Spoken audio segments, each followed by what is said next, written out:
है दोस्तों। आज हम लोग पॉलिटी के क्वेश्चन सारे रिवीजन करेंगे। जितने भी क्वेश्चन आरआरबी एनटीपीसी का भी एग्ज़ाम जो फिलहाल में हुआ था, इसमें जितने भी क्वेश्चन आए हुए थे। चलिए समय न बर्बाद करते हुए स्टार्ट करते हैं। क्वेश्चन फर्स्ट देखते हैं। पहला देखिए कि किसी ऐतिहासिक मामले में पहली बार संवैधानिक कानून में न्यायिक समीक्षा के सिद्धांत को लागू किया गया था। अगर हम लोग पूछेंगे कि किस ऐतिहासिक मामले हुआ, ऐसा कौन सा मामला था जिसके द्वारा क्या किया गया था, न्यायिक समीक्षा के सिद्धांत को लागू किया गया था, तो वो कौन सा सिद्धांत था, तो आप क्या बोलेंगे? तो वो सिद्धांत था हमारा मारमरी बनाम मेडिसन। कौन सा था? मारमरी बनाम मेडिसन कानून। ठीक, नेक्स्ट क्वेश्चन आ जाइए। नेक्स्ट क्वेश्चन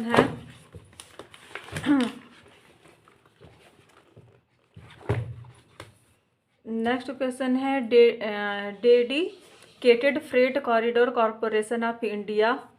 यहाँ पे देखिए, ये क्वेश्चन है। यहाँ पे क्या है? Dedicated freight corridor corporation of India limited DFCCIL की स्थापना किस अधिनियम के तहत एक विशेष प्रयोजन वाहन SPV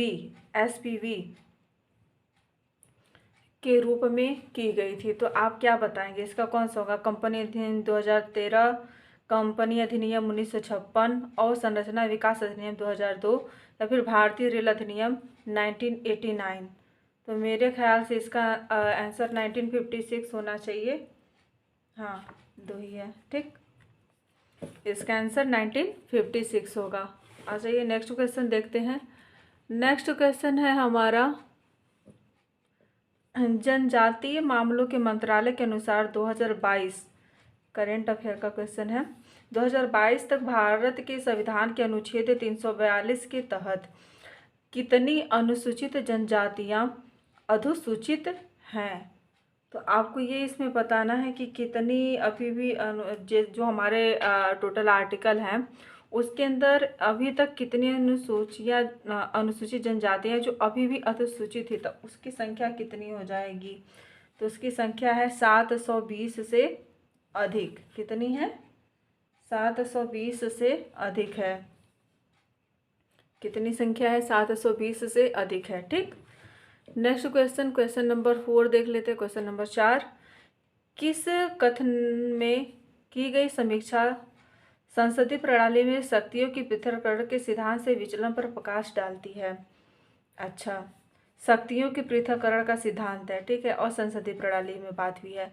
तो मंत्रिमंडल कार्यपालिका और विधायिका का नेतृत्व एक साथ करता है जिसमें शक्तियों का सम्मिश्रण नहीं, शक्तियों का पृथक्करण देखने को मिलता है। गलत है। राष्ट्रपति का प्रधानमंत्री पर पूर्ण नियंत्रण होता है। हाँ, ये सही है। देख लेते हैं और नेक्स्ट क्वेश्चन और भी देख लेते हैं। ये तो इसके वजह से गलत हो जाएगा। मंत्रियों की नियुक्ति राजनीतिक संबद्धता के बजाय विशेषता के आधार नहीं नहीं नहीं नहीं, गलत है। विशेषता के आधार पर नहीं होती है। कार्यपालिका और विधायिका स्वतंत्र रूप से कार्य करते हैं। कार्यपालिका नहीं, न्यायपालिका स्वतंत्र रूप से काम करती है ना। इसका आंसर ये हो जाएगा। क्वेश्चन नंबर 2 ही है। ठीक, आ जाइए नेक्स्ट क्वेश्चन। इसका आंसर 2 है। आ जाइए नेक्स्ट देखते हो। Question number 5। 5 में क्या है? 19वें संशोधन अधिनियम 1966 द्वारा निम्नलिखित में से किस प्रणाली को समाप्त कर दिया गया था? वो कौन सी प्रणाली थी जिसको समाप्त कर दिया गया था? बताइए। जमींदारी प्रथा 1956 का अधिनियम है, ध्यान दीजिएगा। पृथक निर्वाचन प्रणाली, प्रीवी पर्स प्रणाली, चुनाव न्यायाधिकरण। ये जमींदारी प्रथा को नहीं किया गया था, ये भी नहीं था। हाँ ठीक है, इसका चुनाव न्यायाधिकरण को 19वां जो संविधान संशोधन अधिनियम था 1919 कॉन्स्टिट्यूशन 1966 में चुनाव न्यायाधिकरण को क्या कर दिया गया? समाप्त कर दिया गया था। नेक्स्ट क्वेश्चन आ जाइए, देखते हैं। नेक्स्ट क्वेश्चन हमारा क्वेश्चन नंबर 6। निम्नलिखित में से कौन सा भारत में ग्राम स्तर पर पंचायती राज संस्थाओं का एक घटक नहीं है? इसमें ये पूछ रहा है कि बताइए पंचायती राज संस्था का एक घटक नहीं है। तो देखिए ग्राम पंचायत होता है, ग्राम सभा भी होती है, पंचायत समिति, न्याय पंचायत कहाँ से आ गई इसमें, ये इसका नहीं होना। देखिए एक मिनट, न्याय पंचायत, ग्राम सभा, पंचायत समिति नहीं होगा इसका। ठीक, ये सब तो होते हैं। अश्वनी कुमार उपाध्याय बनाम भारत संघ नवंबर 2024 मामले में सर्वोच्च न्यायालय ने किससे संबंधित याचिका खारिज कर दी थी। तो अश्वनी कुमार का एक केस आ रहा है। अब इसमें ये पूछ रहा है कि बताइए कौन सा सही होगा और किसको खारिज कर दिया गया था। तो इसमें देखिए बात की गई थी समाजवादी धर्मनिरपेक्ष शब्द को संवैधानिक दर्जा दिलाने की, लेकिन इस चीज़ को जब सर्वोच्च न्यायालय मतलब सुप्रीम कोर्ट में लेकर ये जाते हैं तो इसको जो है सुप्रीम कोर्ट क्या कर देता है, खारिज कर देता है इनकी याचिका को। ठीक है, ये ही होगा इसका। ओके, नेक्स्ट आ जाइए।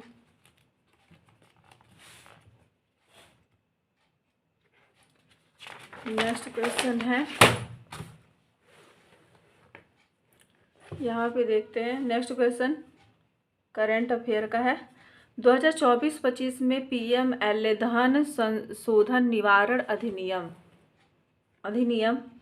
2002 के तहत जमानत पर दिए गए सुप्रीम कोर्ट के हालिया निर्णय के संबंध में कौन सा कथन सही है। कथन सही वाला पूछ रहा है। पीएमएलए धन संशोधन निवारण अधिनियम 2002 की बात हो रही है, तो इसमें क्या सही है ये बताना है। तो इसमें जैसे पहला ये बोल रहा है, इसमें ये होगा, देखिए ऐसे 1, ये 2,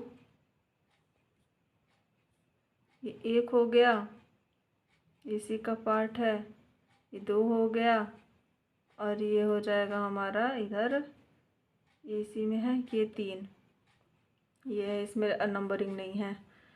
तो पहला कह रहा है सुप्रीम कोर्ट ने स्पष्ट किया कि धारा 45 के तहत दोहरी शर्तों के बावजूद बिना मुकदमे के लंबे समय तक कारावास पीएमएलए 2002 के तहत जमानत देने का एक वैध आधार हो सकता है। हाँ, ये बात तो सही है कि अगर है तो जमानत मिल सकती है। सेकेंड है अरविंद केजरीवाल के केस में न्यायालय ने फैसला सुनाया कि गिरफ्तारी की वैधता में मानक विश्वास करने के कारण खंड के अतिरिक्त गिरफ्तारी की आवश्यकता और अनिवार्यता पर विचार किया जाना चाहिए, ये बोल रहा है। ये इसमें फैसला सुनाने की ये बात कर रहे हैं, तो मैं पूछ रहा है कि क्या ये सही है। तो ये बात सही था कि केजरीवाल का जब केस जाता है तो न्यायालय अपना फैसला देता है कि हाँ इस पे जो है विचार किया जाना चाहिए। न्यायालय ने माना कि जमानत अपवाद है, जेल नियम है जो धन शोधन है, ये तो एकदम गलत है। तो इसका 1 सही हो जाएगा और 2 सही हो जाएगा। ये तो एकदम 2 और 3 आ गया तो इसलिए गलत है, क्योंकि 3 ही गलत है, इसमें केवल 1 है, इसलिए ऑप्शन सी सही हो जाएगा। ठीक, नेक्स्ट क्वेश्चन 97वें संविधान संशोधन 97 CONS के बाद संशोधन के साथ असंगत राज्य सहकारी कानून कितने समय तक लागू रह सकता है। 97वें वाला संविधान संशोधन अब पूछ रहा है किसमें क्या हो सकता है। तो बताइए ये 6 माह के लिए होगा, 5 वर्ष के लिए होगा, कि 2 वर्ष के लिए होगा, कि 1 वर्ष के लिए होगा। देखिए इसमें ऐसा कहा गया था कि यह 1 वर्ष तक लागू रह सकता है। ठीक है, बाकी 2 वर्ष 5 वर्ष तो ऐसे ही खत्म हो जाता। भारतीय नागरिकता हेतु आवेदन करने के लिए CAA 19 के अंतर्गत निम्नलिखित में से कौन से दस्तावेज आवश्यक नहीं होते हैं। तो जन्म प्रमाण पत्र होता है, ये सब जानते हैं, है ना। हाँ, अच्छा, अरे नहीं होता है। आधार कार्ड तो होता है, पासपोर्ट और वीज़ा भी होगा, वोटर ID कार्ड होगा, लेकिन जन्म प्रमाण पत्र से भारत की नागरिकता आपको नहीं मिल जाएगी। जन्म प्रमाण पत्र तो कोई भी बनवा लेगा, है ना, इसलिए नहीं मिलेगी। नेक्स्ट क्वेश्चन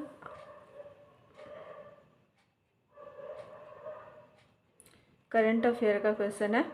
अक्टूबर 2024 में भारत सरकार ने जन विश्वास प्रावधानों में संशोधन अधिनियम 2023 के तहत नियमों को अधिसूचित किया। इस कानून का मुख्य उद्देश्य क्या था? तो इसका मुख्य उद्देश्य क्या था?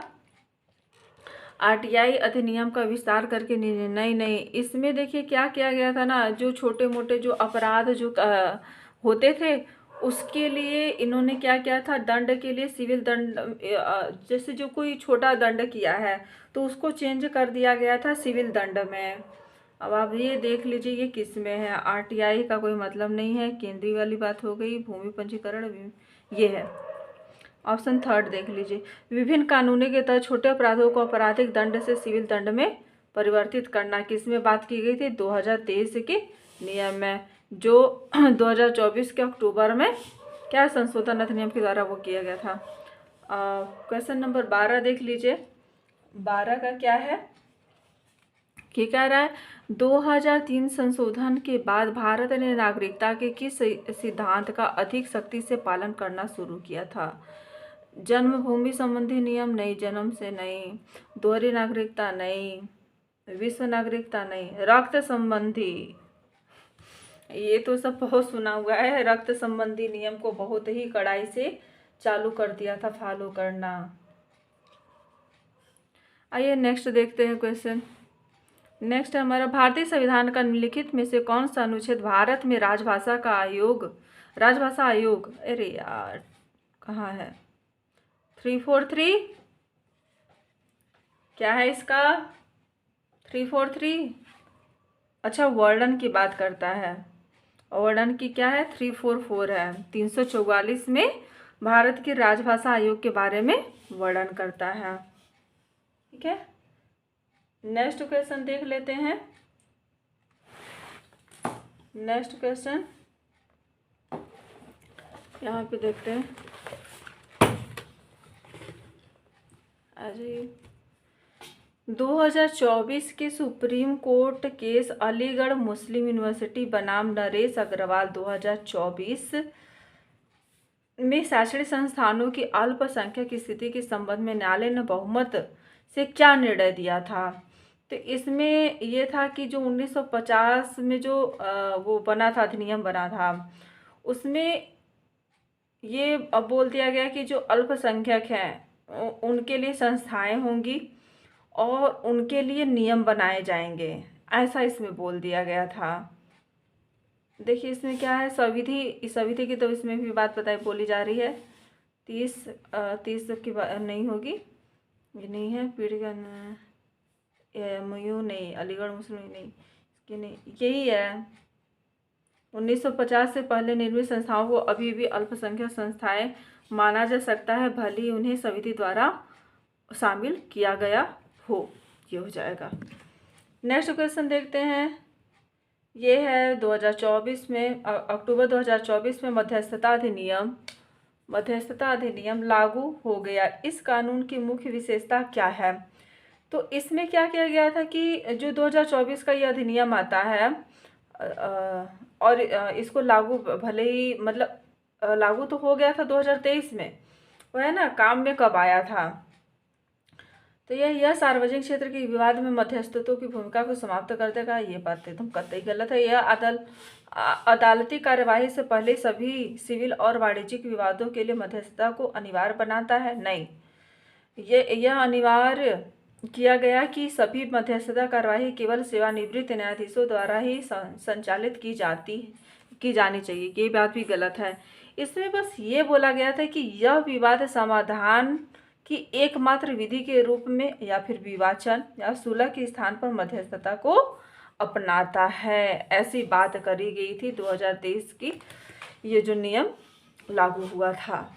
ठीक है, अधिनियम। नेक्स्ट क्वेश्चन आ जाइए, क्वेश्चन नंबर 16।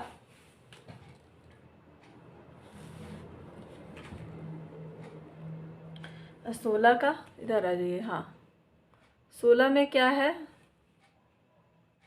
इधर, हाँ, विविध सेवा प्राधिकरण अधिनियम 1987 की धारा 22B के तहत स्थायी लोक अदालत से संबंध में निम्नलिखित में से कौन सा कथन सही है, ये बताना है। विधिक सेवा प्राधिकरण अधिनियम है, ठीक। स्थायी लोक अदालत को फौजी तारी अवधारों से संबंधित विवादों पर क्षेत्राधिकार प्राप्त, ना भाई गलत है। स्थायी लोक अदालत एक निश्चित मौद्रिक सीमा जिसमें 1 करोड़ का, हाँ ये बात एकदम से 1 करोड़ तक का ही है, तक के मामलों की सुनवाई कर सकता है। बस हमारा ऑप्शन मिल गया, बाकी देखने की ज़रूरत नहीं है। आ जाइए नेक्स्ट देख लेते हैं। क्वेश्चन नंबर 17 में क्या है? 73वां संविधान संशोधन अधिनियम 1992 के अनुसार कौन सा निकाय व्यापक सामुदायिक भागीदारी सुनिश्चित करते हुए पंचायती राज व्यवस्था की नींव के रूप में काम करता है? पंचायती राज व्यवस्था में ग्राम सभा है। कौन है? ग्राम सभा काम करता है। ठीक,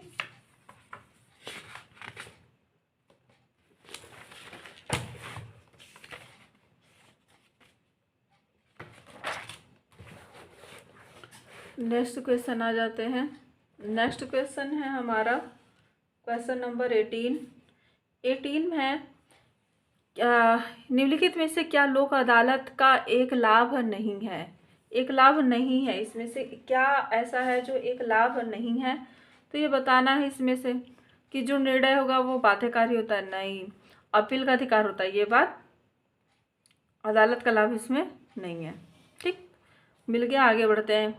माता पिता, नेक्स्ट क्वेश्चन, हाँ, माता पिता और वरिष्ठ नागरिकों का भरण पोषण तथा कल्याण अधिनियम, ध्यान से देखिए ये क्वेश्चन। माता पिता और वरिष्ठ नागरिकों का भरण पोषण तथा कल्याण अधिनियम 2007 के संबंध में 27 मार्च 2025 को समतोला देवी बनाम यूपी राज्य में सर्वोच्च न्यायालय के फैसले के आधार पर कौन सा कथन गलत था? देखिए यूपी का मामला है भाई, कौन सा सही है बताना है। आ जाते हैं, देखते हैं। अधिनियम के अंतर्गत न्यायाधिकरणों को यह अधिकार है कि वे किसी बच्चे या रिश्तेदार को बेदखल करने का आदेश दे सकते हैं यदि ऐसा वरिष्ठ नागरिक की सुरक्षा के लिए आवश्यक समझा। नहीं, ये बात गलत है। अधिनियम में ये बोला गया था कि प्रत्येक जो भी मामले होंगे उसमें बच्चे या रिश्तेदार जो होंगे ना, उसको बेदखल करना अनिवार्य है, अनिवार्य कर दिया गया था, ऐसा इसमें बोला गया था। समतोला देवी बनाम उत्तर प्रदेश राज्य मामले में जो अधिनियम कौन सा था? 2007 का, और 2025 में ये बात करी गई थी। इस पर जो फैसला आया था इसका ये होगा, अधिनियम के तहत उपेक्षा के प्रत्येक मामले में बच्चे या रिश्तेदार को बेदखल करना अनिवार्य है, ऐसी बात की गई थी। ठीक है, next question number 20। Question number 20 में आ जाते हैं। भारतीय संविधान के किस अनुच्छेद में राज्यों को अंतर्राज्यीय विवादों के अंतर्राज्यीय 263, अच्छा, अंतर्राज्यीय विवादों को मध्यस्थता द्वारा निपटाने के निर्देश दिए गए हैं? 51 के डी में दिया गया। देखिए CBE नहीं, 51 के डी में इसकी बात की गई है। ठीक है,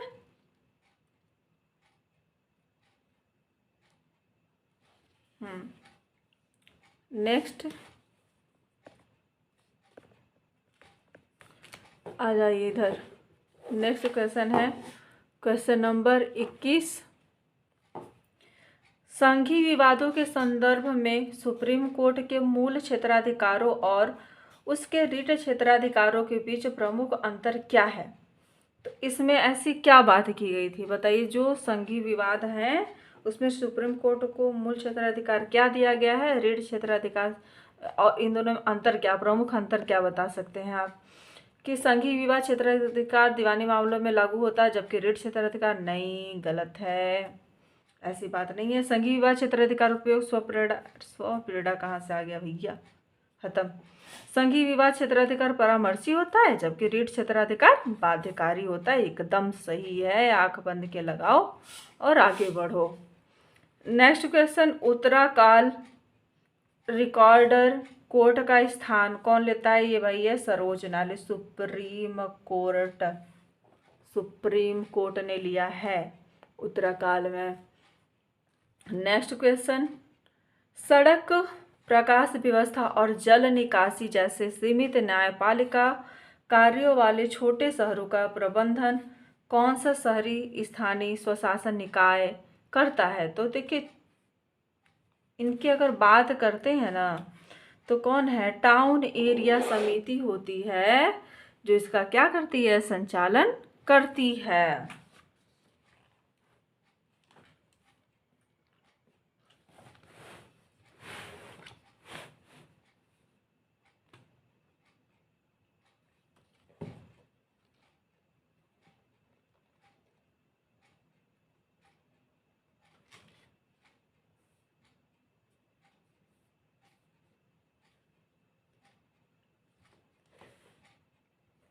आ जाइए नेक्स्ट क्वेश्चन देखते हैं।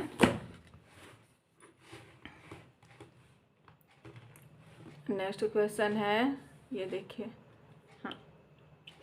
मुख्य न्यायिक मजिस्ट्रेट द्वारा अधिकतम कितनी अवधि के कारावास की सजा दी जा सकती है। मुख्य न्यायिक मजिस्ट्रेट है तो बताइए उसको कै साल की सजा मिल सकती है। तो उसको 7 साल की सजा मिल सकती है, बाकी छोड़ दीजिए। आगे बढ़ते हैं।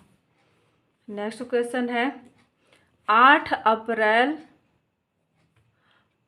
अप्रैल 2025 को तमिलनाडु राज्य बनाम तमिलनाडु के राज्यपाल मामले में सुप्रीम कोर्ट के फैसले के संदर्भ में कौन सा कथन सही है, ये बताना है। तो पहला है, सर्वोच्च न्यायालय ने कहा कि विधानमंडल द्वारा विधेयक को पुनः पारित किए जाने के बाद राज्यपाल अपनी स्वीकृति नहीं दे सकता। ये बात सही है, नहीं रोक सकता है उसको, ये बात सही था। सेकेंड है, न्यायालय ने अनुच्छेद 142 के तहत अपनी शक्तियों का उपयोग करते हुए 10 निलंबित विधेयकों को स्वीकृति प्राप्त मान लिया। ये भी बात सही था। निर्णय में यह प्रावधान किया गया कि राज्यपाल पुनः अधिनियमित विधेयकों को राष्ट्रपति के विचारार्थ नहीं, ये बात गलत है, ऐसा नहीं है। ऑप्शन 1 और 2 सही है इसमें। नेक्स्ट क्वेश्चन देख लीजिए। नेक्स्ट है, किस प्रावधान के तहत राज्यपाल न्यायिक सेवा नियमों के कुछ मजिस्ट्रेट द्वारा विस्तारित कर सकते हैं।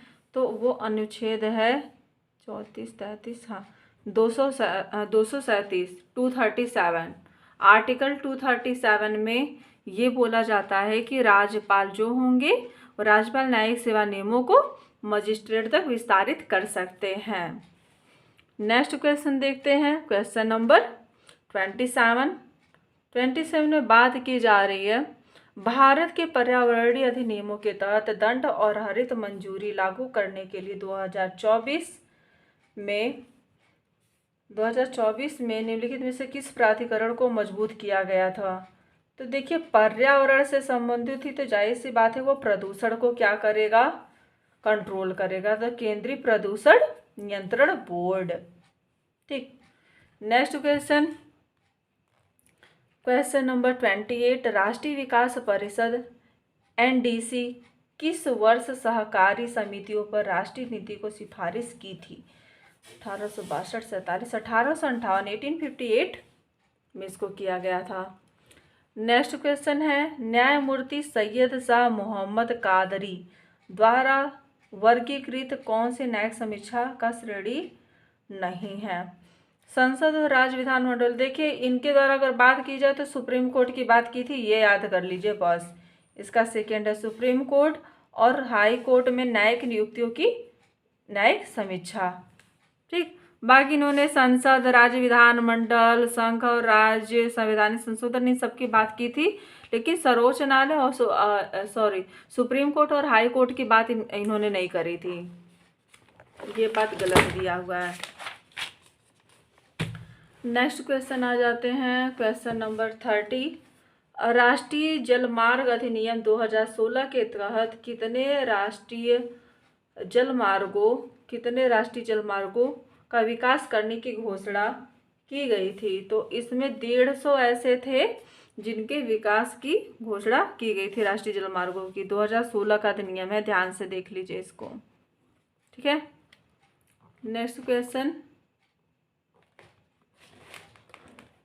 ये क्वेश्चन था, यहाँ पे देखते हैं। नेक्स्ट क्वेश्चन है क्वेश्चन नंबर 31, भारतीय संविधान के निम्नलिखित में से किस अनुच्छेद में भारत के राष्ट्रपति को वार्षिक रूप से प्रतिवेदन प्रस्तुत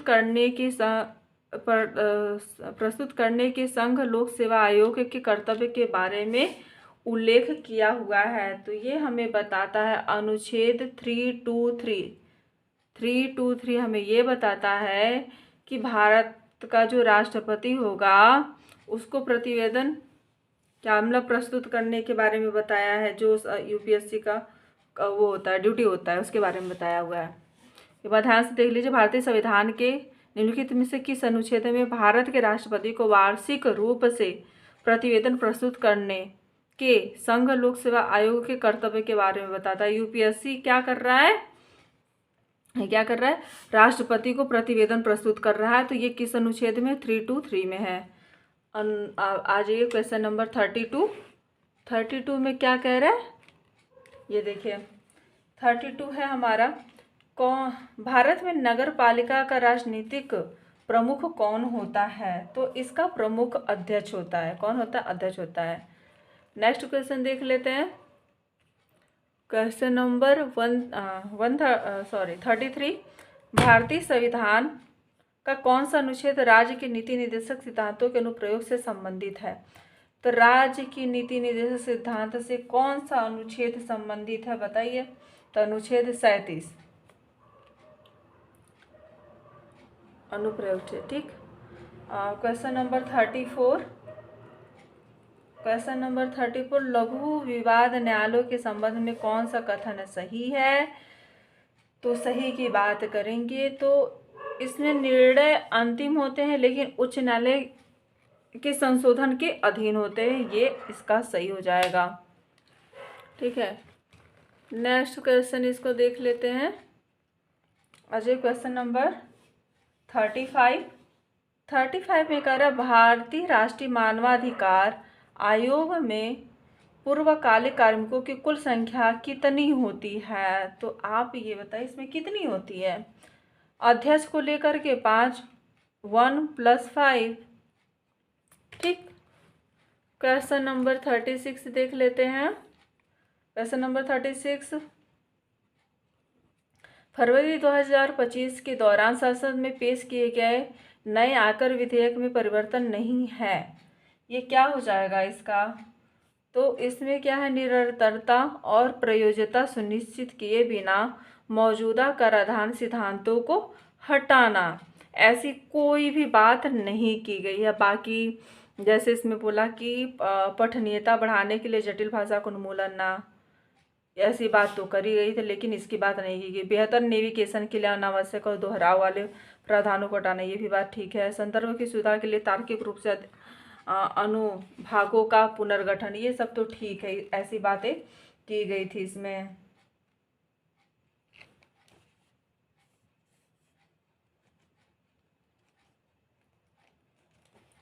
आ जाइए नेक्स्ट क्वेश्चन देखते हैं।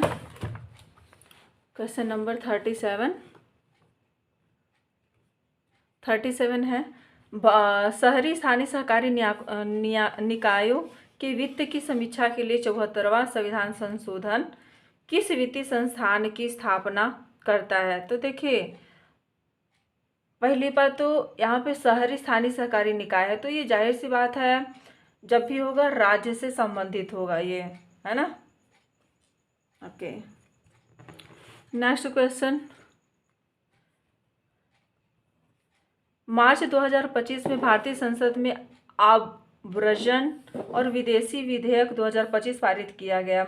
इस कानून द्वारा निम्नलिखित में से किस अधिनियम को विशेष रूप से निरस्त कर दिया, किसको खारिज कर दिया था। तो ये 1946 को किया था। किधर के, ये रहा 1946 को क्या किया था, इसने ख़त्म कर दिया था। नेक्स्ट क्वेश्चन देख लेते हैं। निम्नलिखित में से कौन सा विवाद सर्वोच्च न्यायालय के मूल क्षेत्राधिकार से बाहर आता है। क्या सर्वोच्च न्यायालय के मूल क्षेत्राधिकार से बात करेंगे तो कर्नाटक और तमिलनाडु के बीच जो जल बंटवारा है इसको सर्वोच्च न्यायालय के मूल क्षेत्राधिकार से बाहर रखा गया है, बाकी सब इसके अधीन आते हैं। नेक्स्ट क्वेश्चन देख लेते हैं। नेक्स्ट क्वेश्चन है माता पिता, ये तो क्वेश्चन रिपीट हो रहा है। माता पिता और वरिष्ठ, हमने आपको पिछले वाले में बताया था कि जो क्वेश्चन रिपीट होगा उसको हम लोग क्या करेंगे, ऐसे मार्क करेंगे आई एम इम्पॉर्टेंट करके, है ना, दैट। चलिए आ जाइए देखते हैं। माता पिता और वरिष्ठ नागरिकों का भरण पोषण तथा कल्याण अधिनियम 2007 की व्याख्या से संबंधित उर्मिला दीक्षित बनाम सुशील शरण दीक्षित 2025 के मामले में सुप्रीम कोर्ट के फैसले कौन सा कथन सही है? तो देखिए, इसमें मैं ज़्यादा समय नहीं लूँगी। इसमें इसकी बात करी गई थी कि यह अधिनियम की धारा 23 न्यायाधिकरणों को यह अधिकार देती है कि यदि बुनियादी सुविधाएं उपलब्ध नहीं कराई गई तो वे संपत्ति हस्तांतरण को रद्द कर सकते हैं। इसमें ऐसी बात करी गई थी।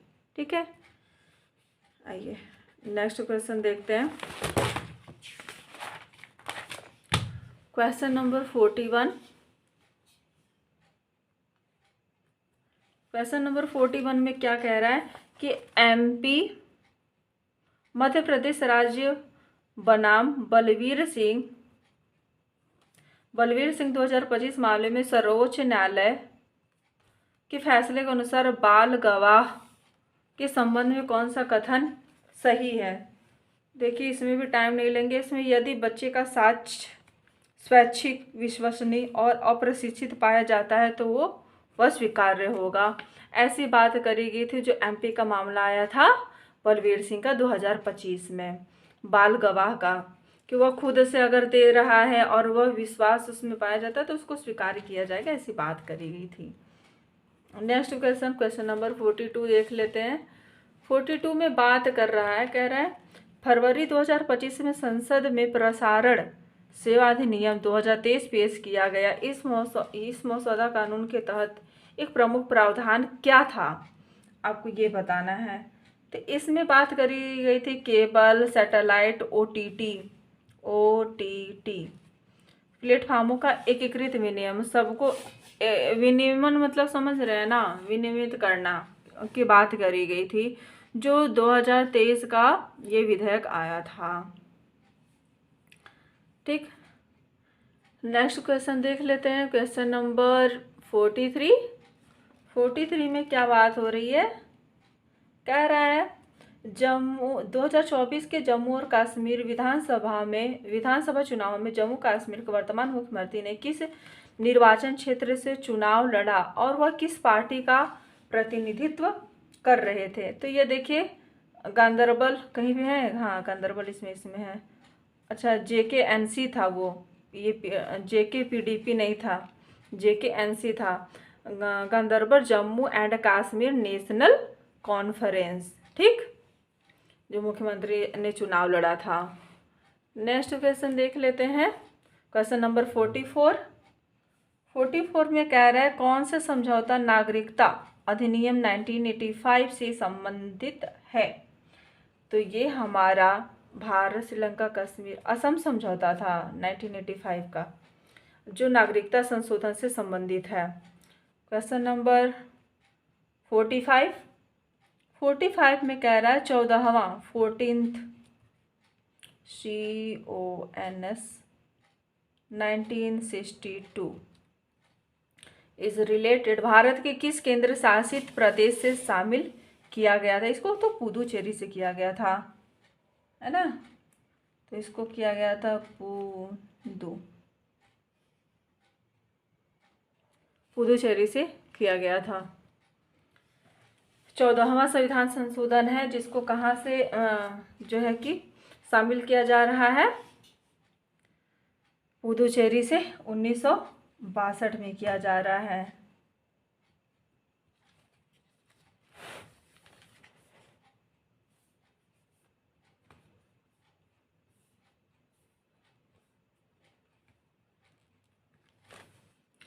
आ जाओ नेक्स्ट क्वेश्चन देखते हैं।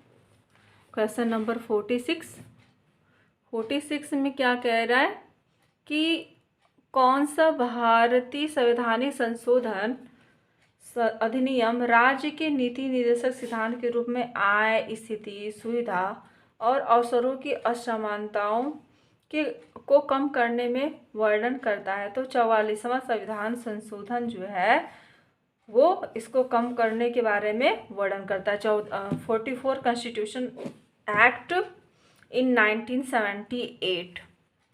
क्वेश्चन नंबर 47 कह रहा है किस संवैधानिक संशोधन द्वारा अनुच्छेद 352 के संदर्भ में भारतीय संविधान में कैबिनेट शब्द को भाई ये तो सबको पता होना चाहिए, 44th वाले के द्वारा किया गया था, मोस्ट इम्पॉर्टेंट है ये।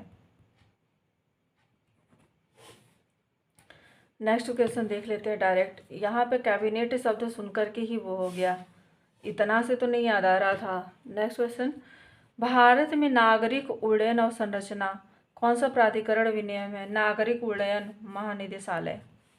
डायरेक्ट करके आगे बढ़ता है। लोक अदालत द्वारा दिए गए निर्णय की स्थिति दीवानी न्यायालय को अज्ञाप्ति करेगा। बस।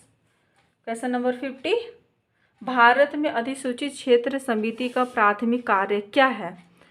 तो जो प्राथमिक कार्य होता है, जो क्षेत्र समिति होती है, उसका क्या है कि जो नगर पालिका है उसको दर्जा प्राप्त कराना और विकासशील शहरों का प्रबंधन करना, यही काम करना है क्या क्षेत्र समिति का प्राथमिक काम। तो ठीक है दोस्तों, मिलते हैं फिर नेक्स्ट वीडियो में। आज हमने 50 क्वेश्चन का टारगेट कंप्लीट कर लिया, और है तो इसमें काफ़ी ज़्यादा क्वेश्चन, अभी करेंगे तो वीडियो काफ़ी लंबी हो जाएगी, इसलिए थोड़ा थोड़ा ही करके करते हैं। 202 क्वेश्चन है, 3 पार्ट में हम लोग इसको करेंगे। यह एनटीपीसी का है, ये पार्ट 1 था अभी। ठीक है दोस्तों, अगर आप लोग को हमारा पढ़ाना और बताने का तरीका अच्छा लगा तो प्लीज़ हमारे चैनल को लाइक करिएगा और साथ में सब्सक्राइब भी करिएगा। मिलते हैं फिर नेक्स्ट पार्ट में, तब तक के लिए बाय बाय, राधे राधे, महादेव। सावन का समय चल रहा है, सभी लोग मस्त रहिए, खुश रहिए और अपने टारगेट की तरफ आगे बढ़ते रहिए हमारी शुभकामनाओं के साथ, और हम लोग अपने लक्ष्य को ज़रूर प्राप्त करेंगे। इसी कामना के साथ में आज का वीडियो एंड करते हैं। Bye bye.